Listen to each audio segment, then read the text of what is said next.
Today's video is one I will enjoy talking about, but I'm not sure everyone will enjoy listening to.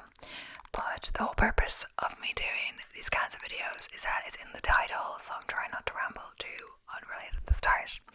So this is a running video, so if you like running, you can click. If you're interested, you can click. If not, you won't. But of course, this whole video will be about running.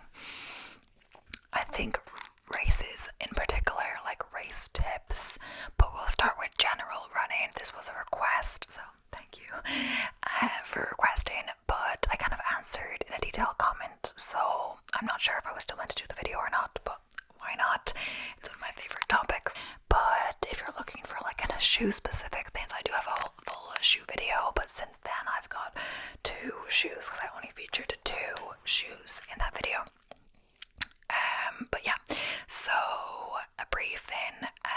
This is about kind of races, running in general. I don't have any qualifications related to this, disclaimer, and I'm kind of new to running, etc. So I'm gonna say I started running in July 2020, but didn't take it seriously, and so I started training for the marathon this past December. Other than that, I would go for like, depending on how long, I would go for like a few runs a week.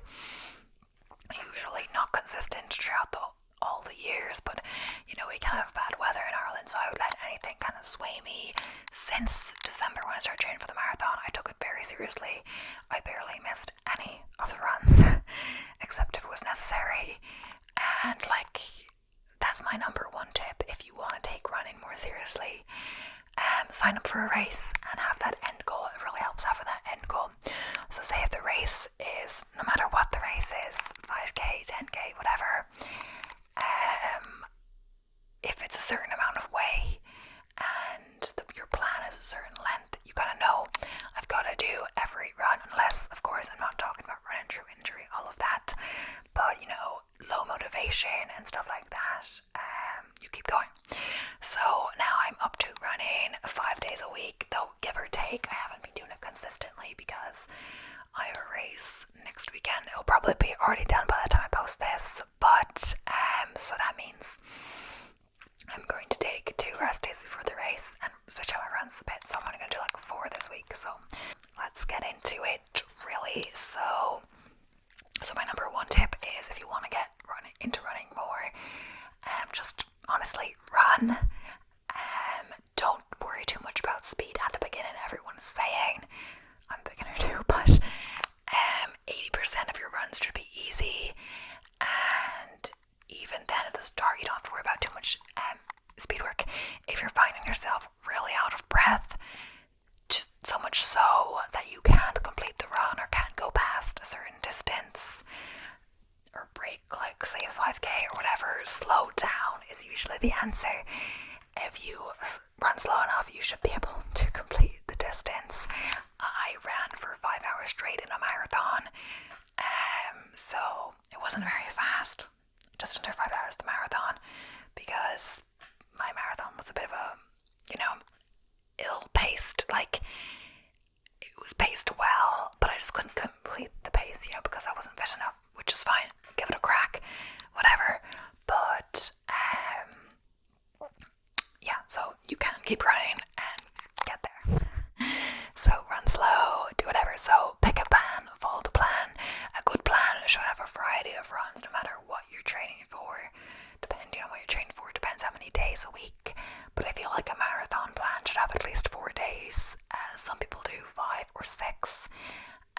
But my one had 4, and I think it should be at least 4 for a marathon. Anything less seems a bit too little, and too much of your mileage will be in the long run of the percentage of the weekly mileage, which already I think mine was. But yeah, have a plan and stick to it. There should be at least, I guess, 2 easier runs, depending, or probably like an interval day and a tempo day, and one of the easy runs could be the long run as well, depending how the plan works, etc. So if you're doing a shorter distance, it's important to, you know, have a 1 day a week where it's a longer run.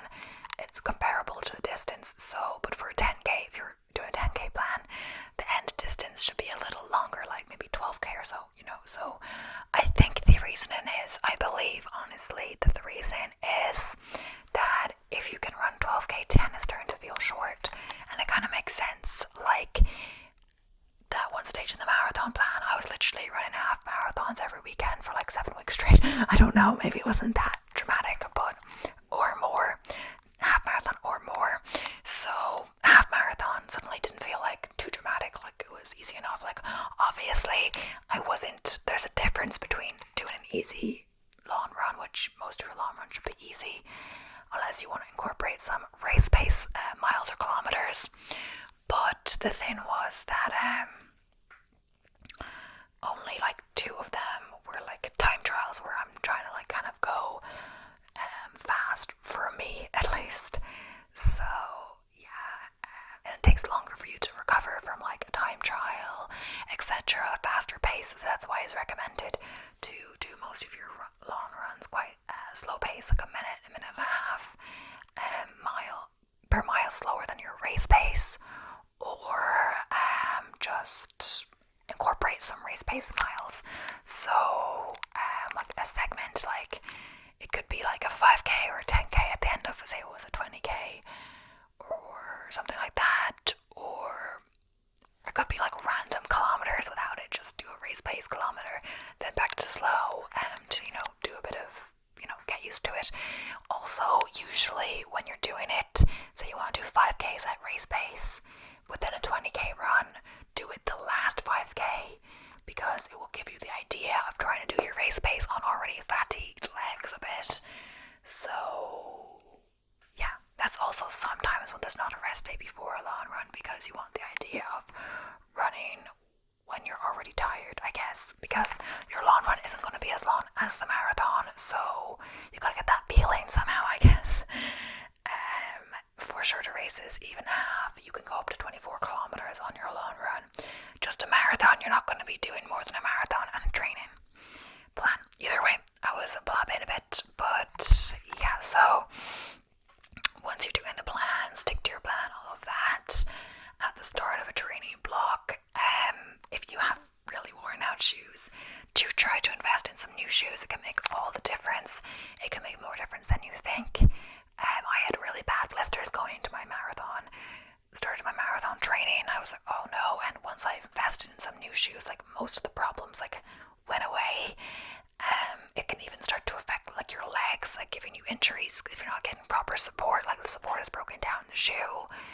Even if they were good shoes, like all shoes have lives. So my recommendations for running shoes is to shop's worst nightmare, but if you can try on the shoes in store, but then be aware of the deals online from reputable sellers like Running Warehouse, like I don't know, like sport shoes. It depends what country you're from and etc. My favorite were Running Warehouse EU. I've got like 3 pairs of shoes from them now. They're my fave. They had the best deals in all of the cases. And yeah, I wish I could, support the store, especially since I got really good advice from a running store in Dublin, but they were offering me like 200 for carbon plated race shoes, whereas I could get them for sale like 133 online, so it wasn't really comparable, But yeah, a good tip is if wait for like the next generation like shoe to come out, like say like the Saucony Pro 4s or Saucony Speed 4s are out recently. So the Saucony Pro 3 and Speed 3s are on sale. I'm not sure if they still are, honestly, like their stocks are getting low, I think. So that's how I got both the Pro 3 and the Speed 3 for the Saucony. So I think just do your research on the shoe. Try on as many shoes as you can. Don't be afraid of like doing a run around the store. That's why you're meant to try them on. You're meant to try them out. Once you actually try them out on the road, and you might can't really return them at that stage, perhaps, unless there's a fault. So, and also if you're buying online, really check the policies, return policies, all of that. Like, do your research. There's loads of forums on Reddit or Running or Advanced Running or like Shoe Geeks that will tell you all about like all this shoe info. Go on YouTube, look up reviews, all of this. So in the end, I think I kind of got lucky with some of them. Like, I tried on the Nova Blast, the only one I really tried on, I guess. were the Nova Blast 3s, but it's funny because I did try those on in store and all of that, but they're the ones that fit the worst because they're too small, honestly. And yeah, honestly I did try on the Saucony Pro in store, but like some of these are really hard to find. Like you have to go to specific run stores, which they might like only have, like say in Dublin if you're in Ireland, or different places like that, but they don't have really where I am. And like stuff like Elvery's won't have the same range, and this really depends where you're from, of course, you know, will depend by region. This is not to mean you need the fanciest shoes to run, you just need ones that work well for you. At the beginner stage, you don't need carbon plate shoes, all of this, but honestly, I got them on a pretty good deal, and compared to other shoes, shoes are getting pricier and pricier, and they're nearly in the same price range as other everyday shoes at this point if you get them on a good sale. Some people are saying like the benefit, like if you're going a certain speed, there might not be a benefit for carbon shoes. I was semi-regretting on my marathon finish time. If I knew it was going to be closer to 5 hours, I might have not bothered, because especially the Pro, the carbon plate is quite stiff, so if anything, they feel a bit heavy at slower paces. I think at a 18-minute kilometer kind of pace, which is kind of what you'll be doing in a 4:30 marathon. For me, they feel good at that pace, or even a bit faster would be good, but more around the 7-minute kilometer or more, I feel like it's not really worth it. If you look online, it's a bit unreachable on Reddit and everything. A lot of people are saying, am I fast enough? I'm doing 4-minute kilometers, and I'm like, it feels out of reach for the regular runner, you know, starting out. But there's more benefit to carbon shoes than just speed. Apparently they also help your recovery better, so if you're doing a really long race like a marathon, honestly I felt my legs recovered pretty well. And my other tip would be as well, you can rest depending on how you feel, but don't completely do nothing for a few days after the marathon. Still try to, you know, walk around as active recovery, and which I was doing just from being in Paris, you know. I probably went a bit too far because I want to explore, but I just took loads of like sit-in breaks throughout the day. Think of activities like if you're traveling, go on a boat, like a bateau mouche, and so you can see the sights from the river while sitting down, etc. Stuff like that. So yeah, the carbon shoes can really help your legs recover, like run a longer pace, like not like one for a long time. It doesn't feel like you've just run a marathon in the same sense as maybe if you did them with non-plated shoes. So another really important thing when it comes to long distance running is fueling. So this can be important for all kinds of running. Of course, it's important for all kinds of running. Fueling after for sure is important, no matter how long you go, 6 kilometers or whatever. It's important to eat afterwards, but at certain distances it's important to eat before, depending. Some people eat before every run, and it's important to eat during. So personally, I'd say, and like people online as well, it's if you're going to be doing an effort that's longer than 90 minutes or an hour and a half, you should start fueling before that point. So like some people say as early as 30 minutes. In the marathon, I started fueling 40 minutes, and every 40 minutes afterwards. And when I was doing my long runs, I did it more around the hour mark, and like every 50 minutes, I believe, afterwards. I think it's just you get through a lot of gels if you do it that frequently, but do practice doing it at different intervals. I think, like, I thought I was doing really well nutrition wise, but I don't think I was practicing on the right intervals exactly. So what's really important is try to practice everything as much as you can before, like everything.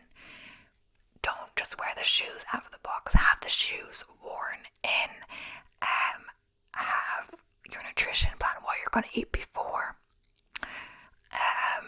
like the breakfast, even up to dinner the night before if you can. Like, make sure that the food you eat the night before sits well in your stomach the next day. Really important, what you're going to eat that morning, how many hours you need, if you can have coffee, all of that, and what you're going to eat during, down to certain brands, and maybe even the flavors of those brands of gels, etc., and stuff like that. The more you can control, the better, because there's certain elements that are out of your control on race day, so you might as well control as much as you can anyway while you're practicing. As people say, practicing the training isn't just running the miles, run the distance. It's practicing nutrition, practicing recovery, and all of that, So, yeah, I find, so in a race environment for the marathon, kind of, every 40 minutes, starting from 40 minutes, so half. So that's why it's important to kind of know your goal time as well for nutrition wise, to make sure you have enough gels to keep you going. Maybe have a few extra if necessary. If something goes wrong, you end up running longer than you thought by a good bit. Gels do get kind of expensive. I use a Cis, or there's this brand that we have in Ireland in a certain store. It's like Energetica or something. And yeah, I would try different gels. Apparently Morton are meant to be really good, but at least here they're like €4 per gel, which is quite a lot. Like, if you're just gonna use it in the marathon, some people save their fancy gels more to do in the marathoning, as well as practicing and training. The thing is, you do have to practice and training. Ideally, you should be practicing on all your long runs, so I guess technically you can practice with the cheaper gels and then use the better ones in the marathon, but like, you won't use it for the first time in the marathon. You will have practiced on at least one run. So if it's a big marathon, or half, I keep saying marathon, it could be a half, it could be anything. It doesn't apply to 10k as much, but if they have an expo and stuff like that, they'll have loads of products at the expo. So don't just buy the gels there and use them for the first time. Like, so I did see Morton gels in the Paris Marathon Expo, but I wasn't going to buy them to use them because firstly, I'd already bought my gels with me. Second, I'm not going to use them for the first time in a marathon. I could have bought them to try them out on a different run later.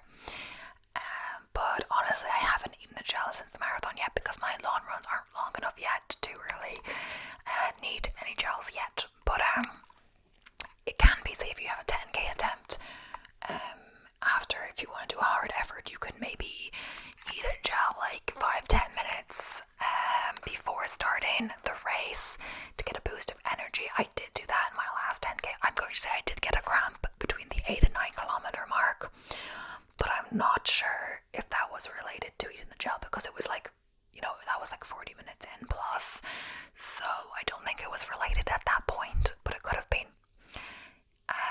And no matter what you do, you can still get cramps. Like, I got cramps in the marathon that lasted a good while, but like, I had trained with the same gels, etc. I guess I hadn't taken that many gels in one sitting because I hadn't ran for that long, and I wasn't taking them as frequently on the 30k attempt, all of that, so maybe I should have. But you live and learn. No matter what, you could still get a cramp and you don't know why. So yeah, morning of, I kind of go with toast, some peanut butter, and maybe like a banana. I think don't go too heavy on the nuts. And some people like porridge or oatmeal, but I haven't really practiced with that, so I'm not really comfortable with that. So I just have like half a bagel toasted with peanut butter. I don't have too much at all. And then I'd have a few hours before, like a good few hours before, 3 hours before, and TMI warning, but just make sure you go to the bathroom before you leave the house if necessary. Get up early enough to be able to go. But also make sure you locate the toilets near the race, because some places, like the Paris Marathon, honestly, I went into the start area and I thought, oh, there'd be the toilets in here, like a Portaloo. But the queue was so long, and I never got to go before going to the race. And I think that's fine because I had prepared at home all of that. But you never know what's going to happen. The other race I've been at, the 10k, they had a whole row of Portaloos before the race started, and like you could go straight in. There was no huge queue, and they had loads of them. So it's even looked like they had more of them, and like there was way less people compared to the Paris Marathon, you know. But yeah. So yeah, make sure you leave plenty of time to get to the start area. Know your route. Have everything planned. Really, don't like try not to freak yourself out. Like, have everything kind of set aside the night before. So depending how early you have to get up, honestly, I've kind of been lucky in that I haven't had to get up way too early for a race yet, because my start time were quite late. The one I'm doing next weekend starts at like 12:30, but I'm still gonna have to go travel a bit that morning, so it's good it doesn't start too much, because I might still have to leave the house at like 9 or something to get there, you know. So it's good it doesn't start at 9. I have to leave way earlier, you know. So, but a lot of races, I think especially in hotter countries, start really early to beat the heat, really, I think.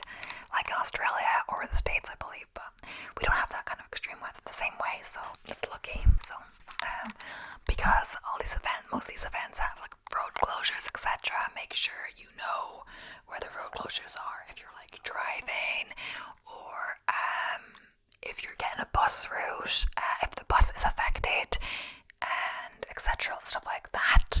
If possible, you can probably take transport that doesn't involve like metro. Paris, that's not going to affect the metro, because it's going to affect the metro in that there's going to be so many people on the metro. Like when you're you know, going to the race, you don't really see anyone at first, but then you get closer and closer to the race, you see more and more people that are obviously in their running clothes and their bib, etc., on the way to a race, their fancy shoes and all of that. And yeah, if you have a train or a kind of tram system, that wouldn't get affected.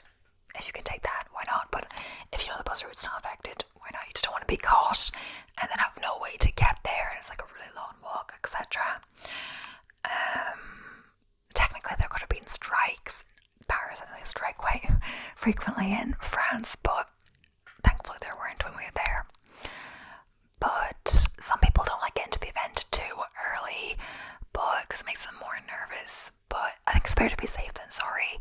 So usually the race will advertise like when your specific wave, if it's done by waves, when you should be there, or recommended time to get there, all of that.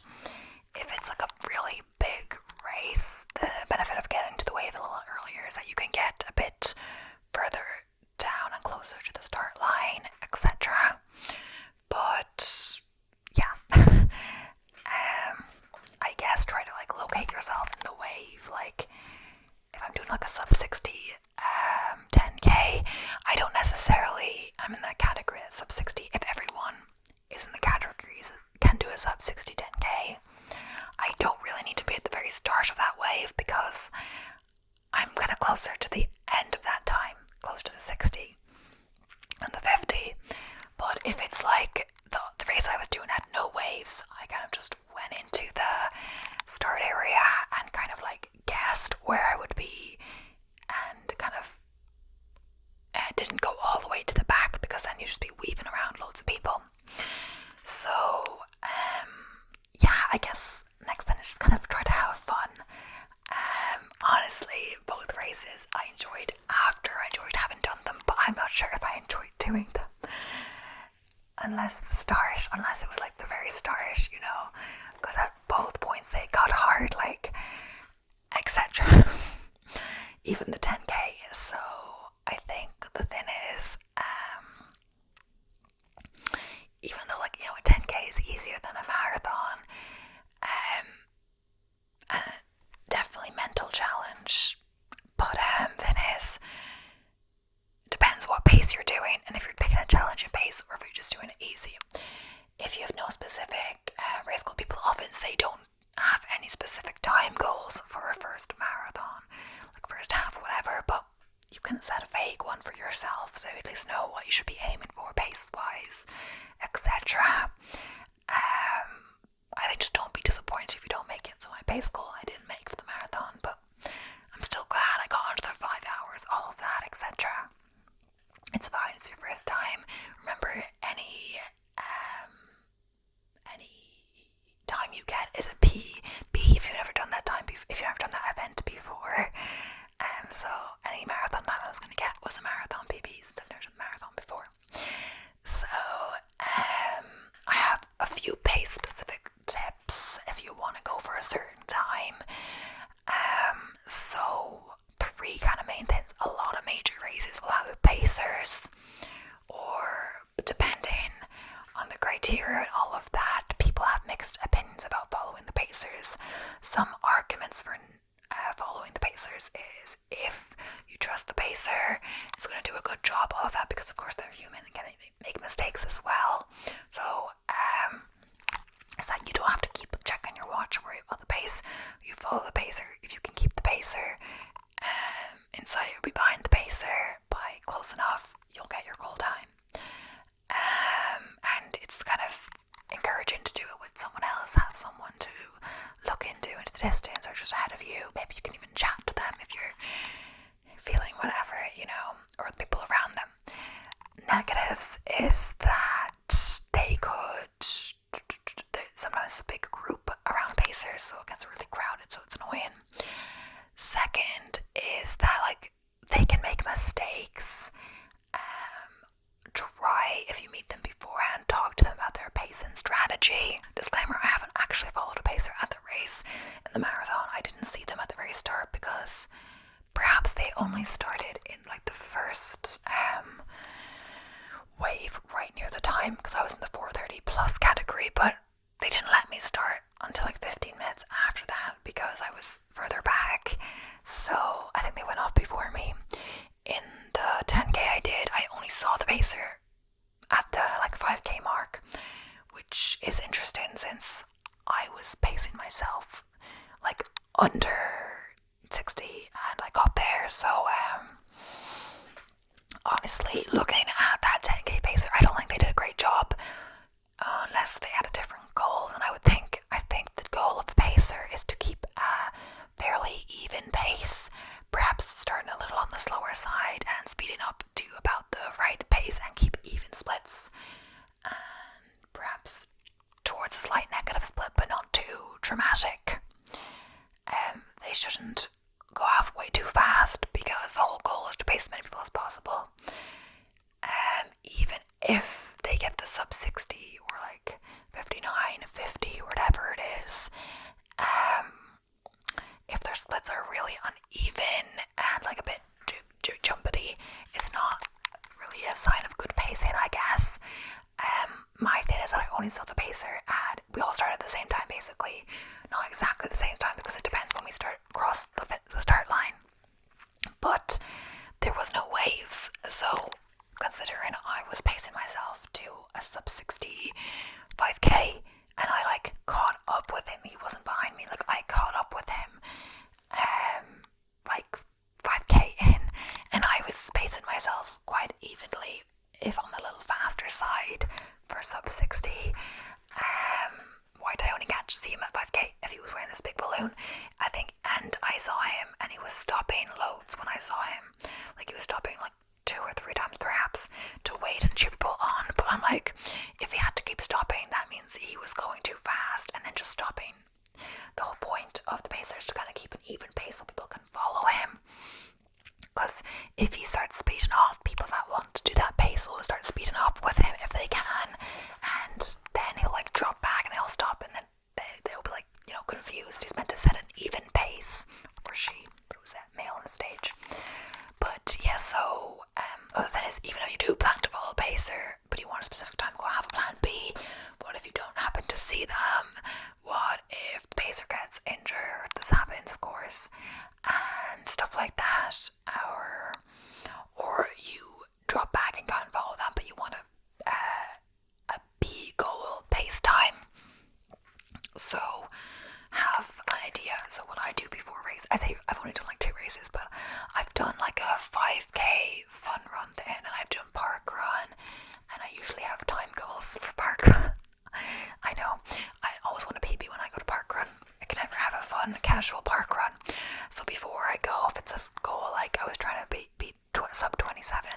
for ages, which I did finally do, I'll know off the top of my head, and I do know off the top of my head what a sub 27 5k pacing time is. So 5:24 minutes per kilometer, and for ease sake, I had 5:20 in my head. So the problem with, so there's loads of charts, whether you do miles, whether you do kilometers, about what pacing, like what pace per kilometer, what pace per mile that is. So take note that if you can't just go on the chart, look at the pace. So like say, I think for a 4:30 marathon, exactly, you need 5:24 minutes a kilometer. No, 6:24 minutes a kilometer each single kilometer in the marathon. If you run exactly 6:24 even average, chances are you for sure won't beat the sub 4:30 marathon. This is because of crowding with a lot of big events.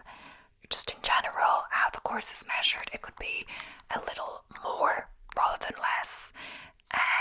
The course would be a little longer than the distance, or you just have to wave around a lot of people, pass people out, etc. How it goes.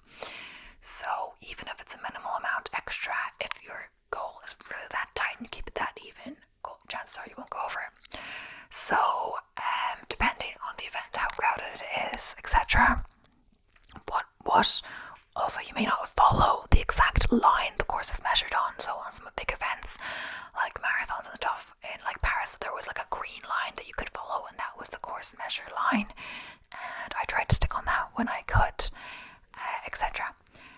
As the race got harder, you can see in some photos they put photos up on the website, or that they like sent me to have a look at, and you can see as the course is getting harder, I look like I'm dying, and you can see I'm literally on the green line because I'm like, I am not taking a step further than I need to. And the only time I strayed from the green line is someone else on the green line, and I was faster than them and I had to get around them. But yeah, try to stick to a course line if there is one. And so when you're doing your time goals, add some distance. So for a marathon, I would recommend like 500 meters at least. I'd say at least 600 meters at least. Add that to the distance of the marathon, so not 42.2, I did 42.74 on mine, so maybe calculate for 42.8, recalculate the paces, and there you have what you should look for on your watch. Average per lap. So this is like your adjusted pace goal based on adding extra distance. So I think that's a pretty good method. You don't wait to know how much extra you're doing, but the problem is add as much leeway as you can, like maybe, or another way to do it is add like 5 or 10 minutes, like take the paces from, like, say if you want a 4:30 marathon, from a 4:25 minute to like 4:25 minute marathon, and get those paces from a pace chart, and that gives you some leeway. But the thing is as well,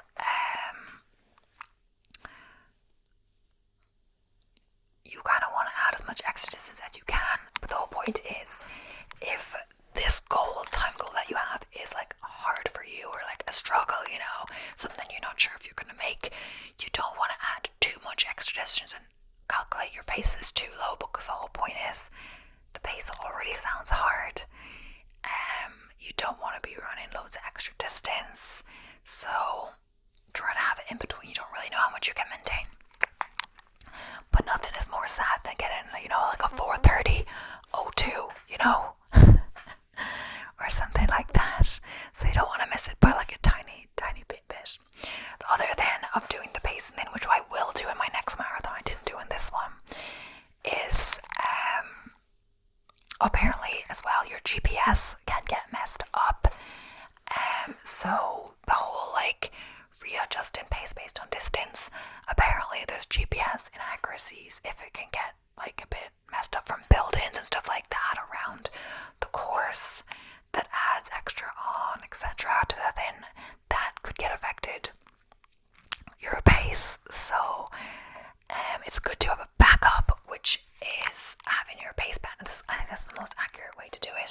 but just because this way you only know your pace every kilometer or mile, etc. It's good to have your average lap pace on your watch, so you can kind of know, like, you don't want to only realize at the end of the kilometer that you're going too slow or too fast by 30 seconds for the whole kilometer or mile at the end. So this way is a good way to know as you're going through the kilometer and mile.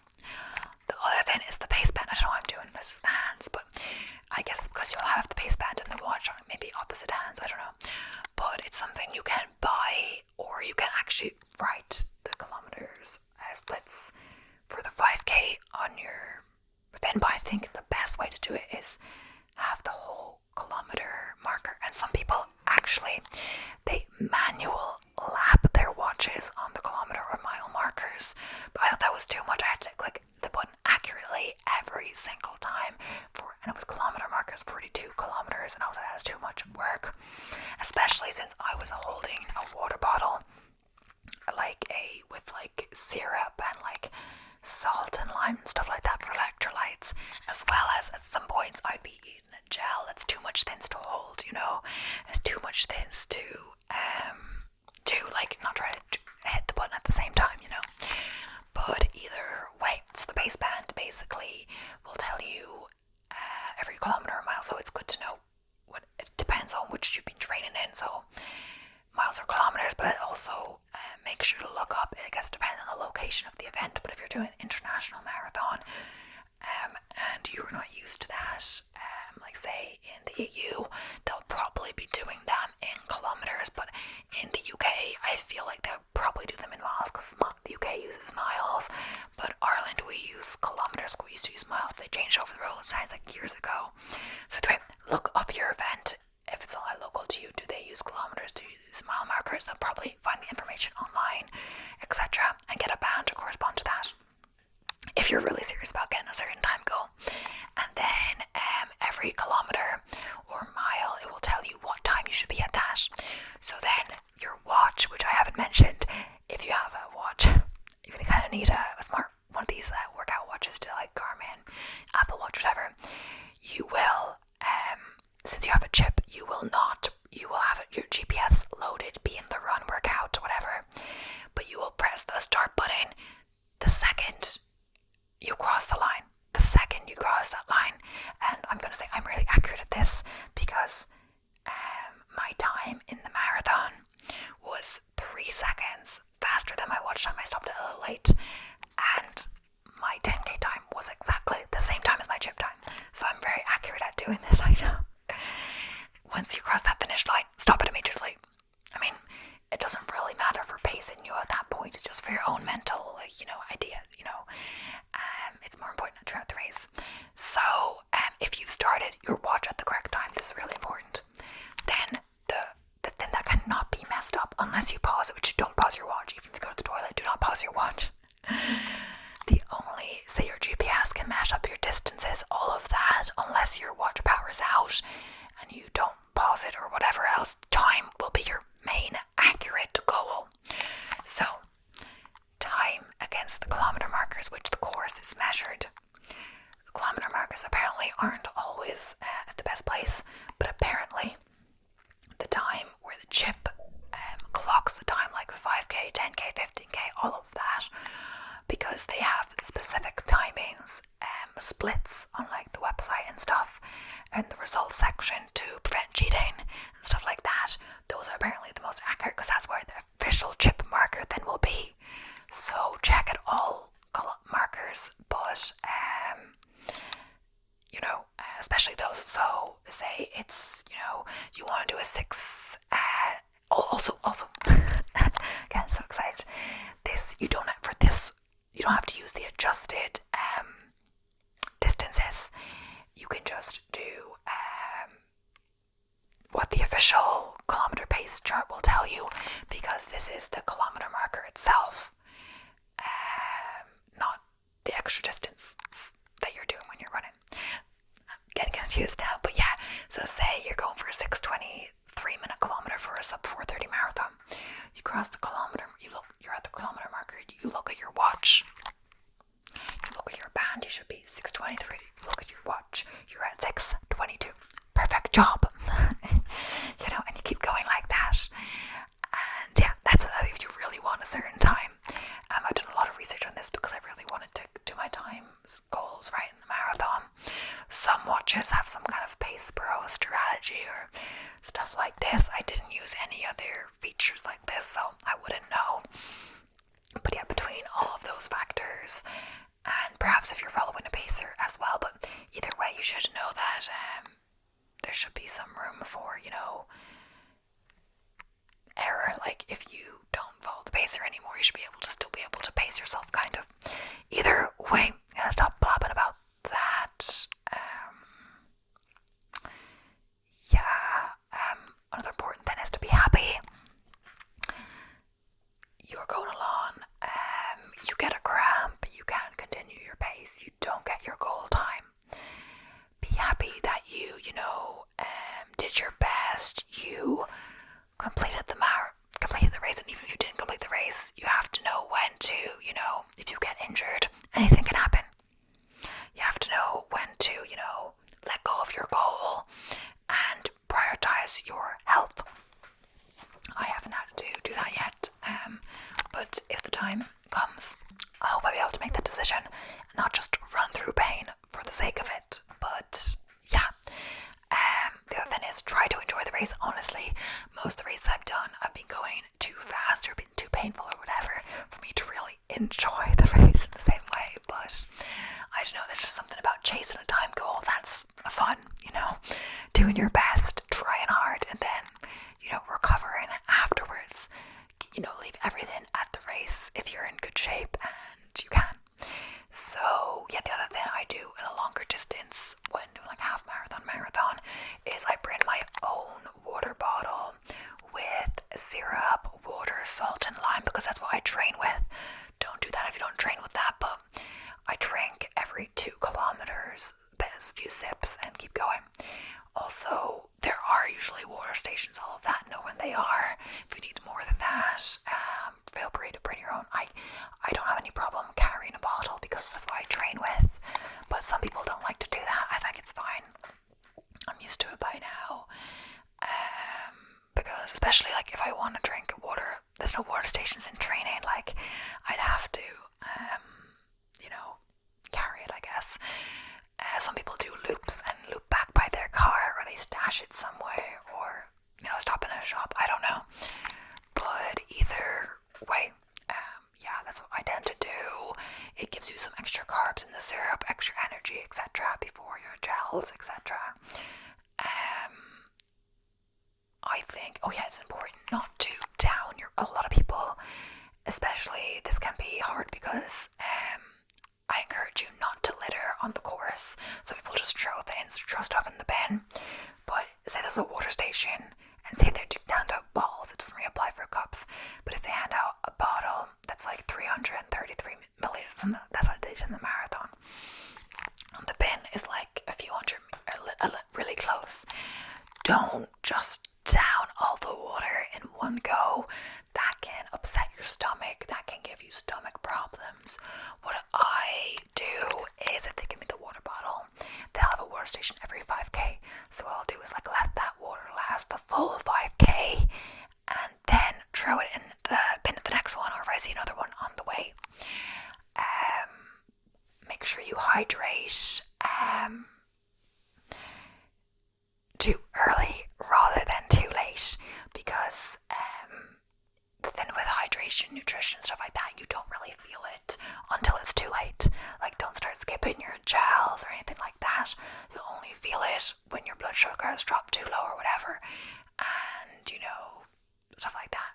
You don't want to do that. So I think the most important thing to do is have a strategy, like with the pacing in your watch. Like, have the paces in your head, have the nutrition strategy in your head. So I've, with my syrup bottle, you don't have to do that at all, but I say every 2k I'll take a small sip, and I have my watch on, so it's beeping all the time, so I'll see. Every 2k I'll take a small sip, and if you're running at a harder effort, if it's a hotter day, maybe do that more frequently. I don't have a lot of experience running in really hot heat, but yeah. The same thing with gels. I have the time in my hands, and even if I don't feel like taking it, I'll just, every 40 minutes I was taking the gel. I had the time, like,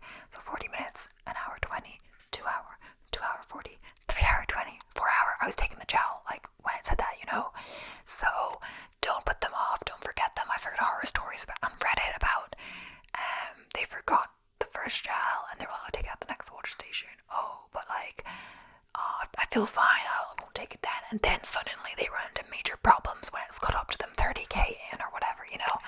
I'm not sure what would happen over a half marathon, but it might. It's more important over the marathon.